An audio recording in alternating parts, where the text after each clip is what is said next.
que é a epidermólise bolhosa? Epidermólise bolhosa é uma doença rara, genética, onde as pessoas que nascem com essa doença, elas nascem com ausência parcial ou total de uma proteína chamada colágeno. Então, essa doença, as pessoas que apresentam essa doença, elas apresentam bolhas no seu corpo, por isso a palavra bolhosa, epidermólise bolhosa. Então, elas apresentam bolhas e essas bolhas se transformam em feridas. Então, dependendo da categoria e do subtipo da doença, essas pessoas vão ter mais ou menos bolhas pelo corpo. Quais são os principais tipos da epidermólise bolhosa? Então, hoje a gente tem 5 subtipos mais conhecidos. Então, vai depender muito de onde essa alteração genética aconteceu nas camadas da pele. Então, essa alteração genética ela ocorre entre a epiderme e a derme. E esses subtipos são, o primeiro, epidermólise bolhosa simples, onde você tem o defeito genético na camada basal, que é a última camada. Se a gente for pensar na pele, de fora para dentro, então é a última camada da epiderme, onde você tem essa alteração genética. Nós temos a epidermólise bolhosa juncional, que hoje é um subtipo muito grave, porque além das bolhas na pele, você também tem complicações internas de órgãos, sistema respiratório, sistema gastrointestinal. Nós temos a epidermólise bolhosa distrófica, que hoje é conhecida como 2 subtipos, distrófica dominante e distrófica recessiva.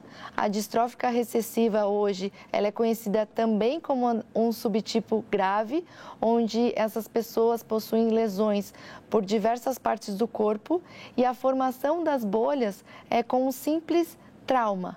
Então, infelizmente, muitas mães reclamam que não podem abraçar seus filhos com grande intensidade, com grande emoção, porque com um simples trauma essas bolhas podem aparecer e essas bolhas se transformam em feridas nós vamos falar um pouquinho mais adiante sobre as complicações que podem surgir.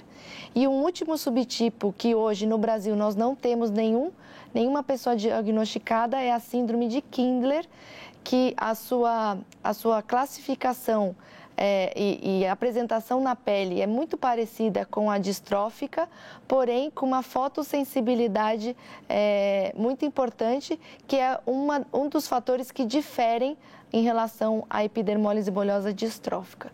Então, são esses 5 subtipos conhecidos, porém existem mais de 30 subtipos da doença. Quais são as principais características da epidermólise bolhosa? Então, como eu havia comentado, as principais características são as bolhas no corpo. Então, essas bolhas elas podem ocorrer com os traumas. Essas bolhas elas podem ser hemorrágicas ou em subtipos mais graves, como também bolhas mais simples que, infelizmente, vão gerar feridas pelo corpo dessas pessoas. Como é feito o diagnóstico da epidermólise bolhosa? O diagnóstico ainda no nosso país é algo que precisa melhorar, porque nós não temos nenhuma notificação compulsória para essa doença, não temos nenhum cadastro nacional onde, assim que esse paciente nasça, os profissionais de saúde podem registrar em algum sistema. Então, hoje, nós precisamos ainda educar muitos profissionais de saúde, porque quando o paciente nascer com uma bolha ou com ausência de pele, que é muito comum, ou nasce com um bracinho sem a pele ou com a perninha, então, os profissionais têm que pensar, deve ser um alerta pode ser epidermólise bolhosa, porque vai fazer toda a diferença esse alerta. Porque muitos cuidados feitos hoje com recém-nascidos que nascem sem nenhuma doença vão trazer um impacto significativo no cuidado dessas pessoas com epidermólise bolhosa. Então, o diagnóstico hoje, ele precisa ser feito ao nascimento. Para que a gente tenha certeza dessa doença, é preciso fazer uma biópsia, porém o exame clínico pré-biópsia, ele já é decisivo aí para que a gente tenha um direcionamento dos cuidados adequados para essas pessoas.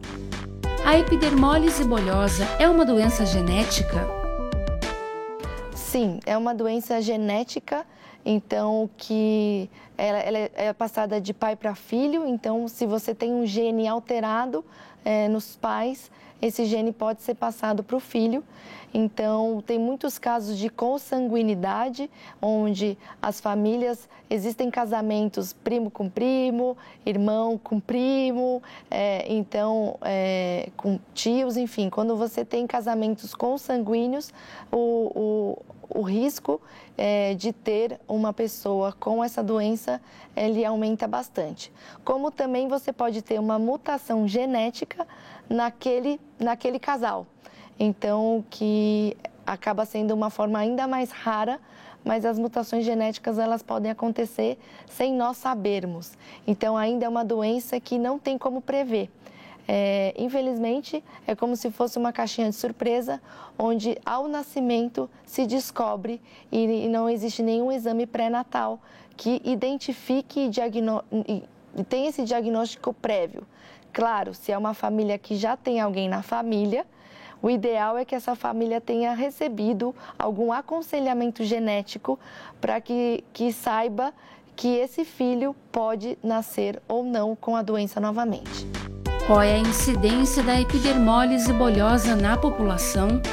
Então, a incidência é 1 para 50 mil, 50 mil pessoas, ou podemos falar 19 casos para 1.000 nascidos vivos.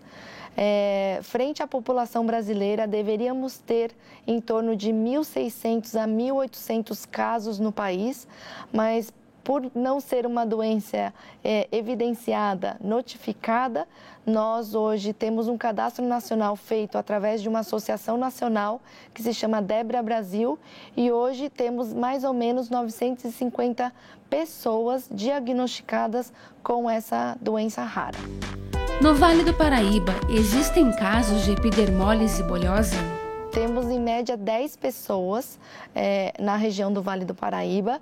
Provavelmente devem ter mais pessoas, porém por conta dessa não notificação e por essa falta de conhecimento, nós precisamos ter uma busca ativa para encontrar essas pessoas dentro dos municípios. A epidermólise bolhosa é uma doença transmissível? Não é uma doença transmissível. Essas pessoas, por conta das bolhas, por conta das feridas, por conta das cicatrizes, elas acabam tendo sinais na pele ou sinais na própria face que, infelizmente, a população acaba isolando essas pessoas socialmente, achando que vai ter alguma transmissão e com medo de ser contagioso. Então, uma das complicações que essas pessoas podem ter também, se não for bem cuidado quando bebê e na infância, é a junção dos dedos, das mãos ou dos pés. Porque se você tem bolhas entre os dedos e você não faz uma proteção, as cicatrizes fazem com que você tenha a junção dos dedos. Então, muitas vezes, essas pessoas têm a mão em forma de luva, como a gente fala. Então, os dedos ficam juntos.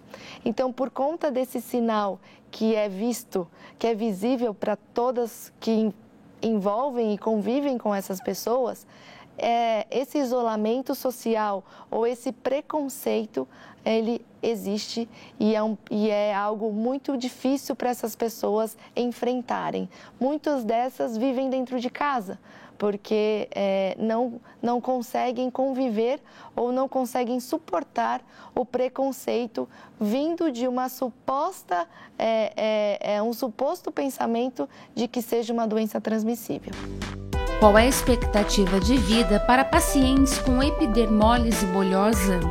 A expectativa ela vem aumentando cada vez mais por conta do acesso à tecnologia e também do diagnóstico precoce. Então, quando você tem um diagnóstico feito nas primeiras horas de vida ou nos primeiros dias, você traça um cuidado especializado e diferenciado para essas pessoas, para esses bebês. E quando você tem isso ocorrendo, o desenvolvimento e o crescimento dessa criança na fase adulta, ela acaba tendo um sucesso maior. Então, a expectativa hoje, nós temos muitas pessoas com 35 anos, 40, 50, até chegando a 60 anos.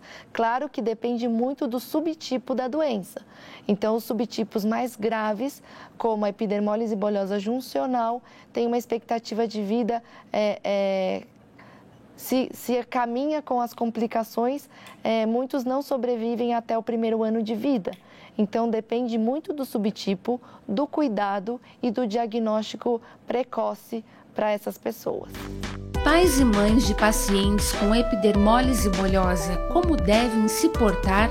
Bom, em primeiro lugar, os pais, é um grande choque para eles. Então, para as pessoas que são pais, sabe o quão o filho foi desejado durante os 9 meses e quando esse filho nasce com algum problema genético e uma doença que hoje não tem cura até o momento, é um grande choque. Então, os pais precisam receber muito apoio e que a gente possa ter uma educação para esses pais, para que, em primeiro lugar, aceitem seus filhos, para que acolham seus filhos da mesma maneira como acolheriam se não tivessem uma doença rara, como a epidermólise bulhosa. Então, os pais, eles precisam receber muito apoio e precisam deixar com que essas crianças cresçam, porque ao mesmo tempo que nós podemos ter duas situações de isolamento e situações de hiperproteção. Então, essa hiperproteção faz com que, de fato, essas crianças cresçam dentro de uma bolha. Então, a gente precisa sempre estimular com que os pais permitam que seus filhos cresçam, que sim, eles possam engatinhar, sim, eles vão fazer bolhas no joelho, nos pezinhos, mas eles precisam se desenvolver. Então, o maior cuidado e o que a gente precisa ter é que os pais sejam, de fato, empoderados para que essa criança cresça. E os principais cuidados sempre são proteção, minimizar a infecção. Essas pessoas precisam sim tomar banho. Então, da mesma maneira que nós tomamos banhos todos os dias, eles também precisam tomar banho. O banho é um dos cuidados que minimizam e reduzem as bactérias do corpo. Então, com isso, você reduz infecção, reduz internação, minimiza o uso dos antibióticos. Então, existem vários cuidados que essas pessoas precisam ter, mas os responsáveis por elas, que são principalmente os pais, precisam permitir que essa criança cresça. Então, o coração que fica apertado de ver o filho engateando e fazendo uma bolha no joelho, eles precisam aceitar que faz parte do desenvolvimento dessa criança para que ela consiga atingir a fase adulta e que ela aprenda também o que é bom. As crianças, elas são inteligentes, então elas sabem que aonde vai doer, o que elas podem fazer, aquela bolha que aparece, da mesma maneira que os pais descobrem ao longo dos dias, as crianças também passam por isso. Então, a gente precisa permitir essa troca entre os pais e as crianças para que eles realmente consigam sentir, e eles sentem na própria pele o cuidado, mas o que pode ser feito ou não. E cada um precisa de um cuidado. As crianças, por mais que tenham a mesma doença, elas precisam ser tratadas individualmente, porque o cuidado ele tem que ser individual, centrado nas necessidades dele. Então, não existe uma receita de bolo, existem consensos, existem recomendações de cuidados, mas cada pessoa tem que ter o seu cuidado feito pelos pais, pelos profissionais, pelos cuidadores, por todos que estão envolvidos nesse cuidado. Qual é a importância da consulta pública do governo federal para os direitos dos pacientes com epidermólise bulhosa? Bom, nós do mundo da epidermólise bulhosa estamos muito felizes com essa iniciativa do governo federal, porque no mês de outubro nós tivemos o lançamento do protocolo clínico e diretrizes para o cuidado dessas pessoas. E nesse mesmo mês nós tivemos um momento de consulta pública para que a população pudesse expor, emitir e dar sugestões a esse protocolo, porque é um protocolo que não veio totalmente completo, então ele precisa de alguns ajustes em diversas áreas de atuação dos profissionais para o cuidado dessas pessoas. Essas pessoas são conhecidas como pessoas borboletas, porque essa doença a fragilidade da pele dessa doença é semelhante às asas de uma borboleta. Então, vocês vão ver que eu vou falar um pouquinho sobre crianças borboletas e é por isso que tem esse nome. Então, o mundo das borboletas, ele está super feliz com essa iniciativa do governo, porque pela primeira vez existe uma esperança de ter um cuidado especializado e direcionado a essas pessoas.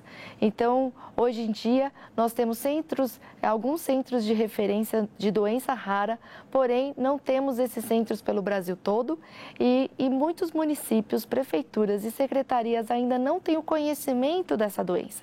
Então, essa visibilidade federal traz muitas esperanças para essas pessoas, porque assim eles vão poder ser reconhecidos em seus municípios, terem acesso ao cuidado, terem acesso aos curativos, às coberturas frente à Unidade Básica de Saúde, às secretarias do Estado, e que realmente a gente consiga diminuir, reduzir as judicializações, porque ainda a principal via de acesso desses pacientes é através da judicialização.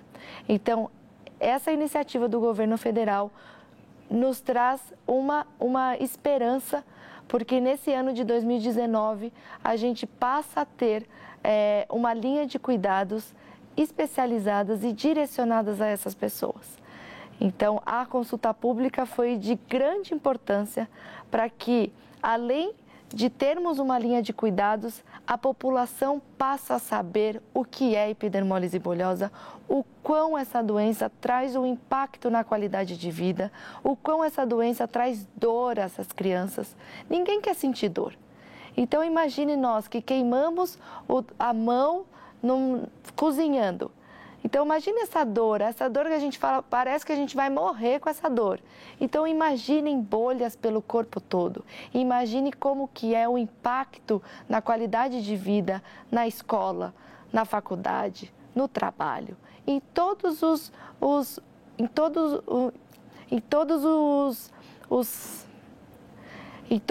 o dia a dia dessas pessoas. Então, assim, precisamos mobilizar as pessoas, a população, para que essas borboletas possam curtir a vida, possam ter a melhor jornada da vida, frente a todas as complicações e desafios que elas enfrentam.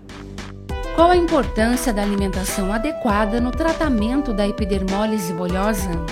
Bom, como eu disse que a doença ela é a falta de uma proteína, a alimentação é super importante. Então, alimentações hiperproteicas, como também alimentos ricos em ferro, porque essas pessoas elas desenvolvem muita anemia por conta de perda de muitos fluidos da pele, por conta das bolhas. Então, elas perdem sangue.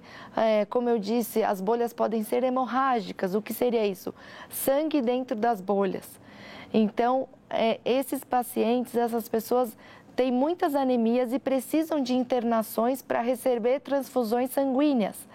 Então, mais um alerta, precisamos continuar doando sangue, porque essas pessoas borboletas também precisam receber sangue por conta dessa deficiência.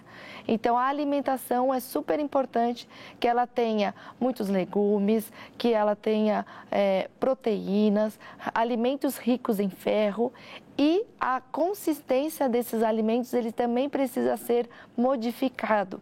Por quê? Por conta da classificação da doença, as bolhas podem acontecer dentro da cavidade oral. Então, você pode ter bolhas no esôfago, você pode ter bolhas na língua, você pode ter bolhas no céu da boca. E aí, a alimentação, a ingestão desses alimentos, eles ficam dificultados. Então, que esses alimentos eles possam ser de uma consistência mais pastosa, de uma consistência líquida, ou os legumes serem bem cozidos, para que ele tenha a mastigação, mas que seja macio, que seja leve, para que as crianças possam ter uma deglutição. Então, os alimentos precisam ser ricos em proteínas, ricos em ferro, e que essa consistência precisa ser avaliada pelos pais, o quanto essa criança, ou esse jovem, ou esse adulto, consegue deglutir por conta das lesões que podem ser feitas na boca. Então, por exemplo, alimentos pontiagudos é contraindicado. Então, uma pipoca, uma simples pipoca que a gente tanto gosta, muitos pacientes não podem comer. Então, o que as mães fazem? Elas tiram a parte branquinha para que realmente essa criança possa ter o gosto de uma pipoca. Então, precisamos ter esse alerta também.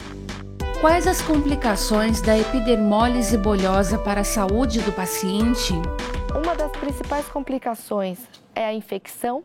Então, quando você não tem o manejo adequado, com curativos adequados para prevenir essa infecção, a infecção ela acomete o corpo como um todo, muitas vezes tendo necessidade de internação e o uso de antibióticos.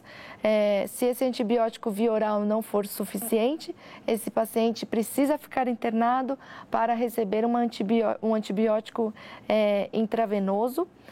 Uma outra complicação são as sindactilias, que quando eu disse que os dedos podem se juntar, então você tem mãos em luva, depende muito de como esse bebê permaneceu. É muito comum os bebês ficarem com a mãozinha assim, ou ficarem só com o dedão para fora. Então, se você não tiver a prevenção de separar os dedos, nós temos essa complicação que se chama sindactilia. Então, as mãos em formas de luva. Existem cirurgias que podem reabrir os dedos para que se torne uma mão funcional. Porém, após a cirurgia, se não houver o cuidado, infelizmente, esses dedos podem grudar novamente. E além dessas duas complicações, frente às bolhas dentro do trato gastrointestinal, esses pacientes podem ter que fazer uma dilatação do esôfago para abrir a passagem do alimento. Por isso que esses cuidados, tanto na pele quanto das bolhas internas, eles precisam ser feitos a partir do nascimento dessas pessoas. Quais os cuidados com os curativos de pacientes com epidermólise bolhosa? Os curativos para essas pessoas precisam ser não aderentes, que estimulem a cicatrização e que previnam ou combatam a infecção. Então, existem diversas coberturas hoje no mercado que são usadas para outras patologias, outros tipos de feridas. Hoje nós não temos uma tecnologia específica para o tratamento da epidermólise bolhosa, mas precisamos buscar coberturas que não trazem aderência, por isso a remoção tem que ser sem dor. Coberturas que estimulem a cicatrização, por mais que seja uma doença que não tem cura e que as bolhas vão aparecer e surgir ao longo dos dias e da vida, essas feridas precisam ser fechadas, essas feridas precisam ser cicatrizadas. e coberturas com a presença de prata, que é um dos componentes que hoje a gente fala para o tratamento de infecção. Então, escolher produtos, escolher coberturas para minimizar a proliferação das bactérias. Existem outros antimicrobianos, como o PHMB, que também é muito conhecido no mercado, para que possa quebrar as bactérias mais resistentes. A gente tem o biofilme, que é uma colônia de bactérias. Então, quando você acha que uma simples bactéria você não conseguiu combater, é porque elas se uniram e formaram uma gangue das bactérias. Então, o biofilme é conhecido como uma colônia e o antibiótico não quebra o biofilme, uma simples prata não quebra o biofilme. Então, muitas vezes, se aquela ferida não cicatriza por mais tempo, ela não fechou por mais de 4 semanas, num período de 4 semanas, nós precisamos suspeitar que essa infecção, ela ficou mais grave, vamos dizer assim, mas com bactérias que se uniram contra o corpo, contra essa ferida. Então, nós devemos buscar coberturas que combatem o biofilme, combatem a infecção e que promovam a cicatrização. Existe uma rede de apoio além do SUS para quem possui epidermólise bulhosa? Bom, hoje no Brasil nós temos algumas associações de pacientes. Nosso país é um país continental, muito grande, então e existem pessoas borboletas espalhadas pelo país como um todo. Então, hoje temos 13 associações, em torno de 13 associações de pacientes que foram desenvolvidas por pais ou cuidadores ou amigos das pessoas com a doença. Além das associações de pacientes, temos uma associação nacional que se chama Debra Brasil. A Debra, ela é uma associação que tem uma comunicação internacional com outras Debras. Então, existe uma Debra internacional que dita e que traz recomendações de cuidados a essas pessoas. Então, no Brasil, nós temos também a Debra Brasil, que nesse mês de outubro desenvolveu e que desenvolve a campanha Vire do Avesso, porque os pacientes, as pessoas não podem ter contato com etiquetas e costuras das roupas, então por isso Vire do Avesso.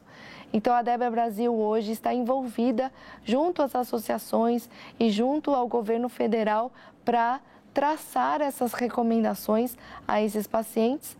Além das associações e da Debra, temos diversas ONGs nacionais ou até mesmo internacionais, brasileiros que moram fora do país, ajudam as pessoas borboletas daqui do Brasil. Então, temos associações de pacientes, a Debra Brasil e diversas ONGs que já estão nas redes sociais para ajudar e apoiar esses familiares, não só com curativos, mas apoio à escola, a conseguir uma consulta, a conseguir uma psicóloga, porque é uma doença que exige muito da parte psíquica dos pais e dos profissionais envolvidos. Na região do Vale, nós temos uma enfermeira chamada Maria Helena Mandembal, que é uma enfermeira que luta pelas doenças raras e pela epidermólise bulhosa há mais de 30 anos. Ela é casada com um dermatologista, Dr. Samuel. Então, ambos desenvolveram e trouxeram para o Brasil um projeto chamado Dermacamp, que é uma iniciativa que uma vez por ano essas pessoas com doenças de pele se encontrem em um acampamento para que possam compartilhar suas experiências e que possam viver experiências que muitas vezes não vivem com suas famílias, como ir na piscina, fazer passeios de barco. Então, é uma iniciativa de 2 pessoas aqui do Vale, então que não podia deixar de falar deles. E a Maria Helena é enfermeira como eu, então um grande exemplo para esse mundo da epidermólise bulhosa.